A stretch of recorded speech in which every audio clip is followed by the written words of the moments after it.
Bonjour, mon nom est Vieran de la société Ono à Berlin et aujourd'hui, on a comme thématique le sujet de la COVID-19. Donc, on voulait en profiter pour voir la perspective. Est-ce que la COVID, la pandémie, aurait secrètement activé la mobilité verte? For the English speakers in the conference, a lot of this content is actually in English, so I hope you will follow a little bit the context. Alors, pour aujourd'hui, on a fait une division sur les impacts qu'on a eus pendant la pandémie, donc au niveau des citoyens et des consommateurs, au niveau des villes et des infrastructures et certaines solutions pour l'avenir. Donc, cette photo est vraiment pour illustrer le contexte actuel. Comme nous le savons, nos vies ont complètement changé depuis la pandémie. Donc, nos habitudes, notre consommation, notre social a tout été bouleversé par cette pandémie.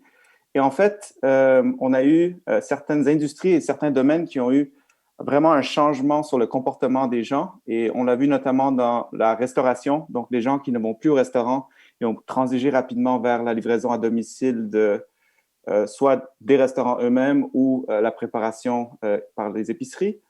On a aussi des gros changements au niveau du transport. Donc, les gens sont beaucoup plus hésitants au niveau du transport en commun et ont cédé vers le transport individuel qu'on a regardé.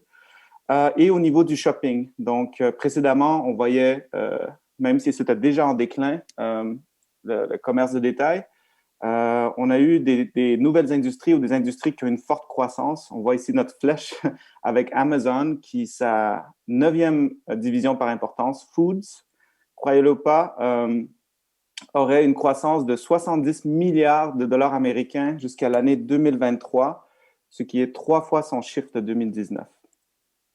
La pandémie aussi a des effets assez incroyables au niveau des infrastructures et des villes.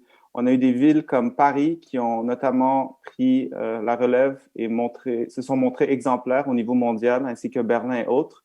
Et ici, on voit rapidement les différentes applications. Donc, on a plus de 50 des villes majeures au monde qui ont implanté des solutions temporaires ou même permanentes. Et aussi, on voit des nouveaux investissements au niveau des infrastructures. Je vais pas aller toujours ici, c'est juste pour vous illustrer qu'il y a eu beaucoup de mouvements, même dans des villes comme Toronto, qui a été très conservatrice dans le passé, maintenant est en train de réouvrir et changer toutes ces réglementations pour permettre plus de mobilité douce à l'intérieur de leur ville. Et bien sûr, il y a aussi le côté de la perception. Donc, plusieurs personnes, l'utilisation du transport en commun ou des espaces clos nous a été informés comme des endroits dangereux. Donc, ce qui pourrait expliquer aussi le comportement des gens qui transigent plus vers la mobilité individuelle ou douce. On a aussi vu des concepts très innovateurs qui sont nés. Sur Paris, on a vu le 15-minute city. À Singapour, on a le 20 and 30-minute cities qui ont été activés.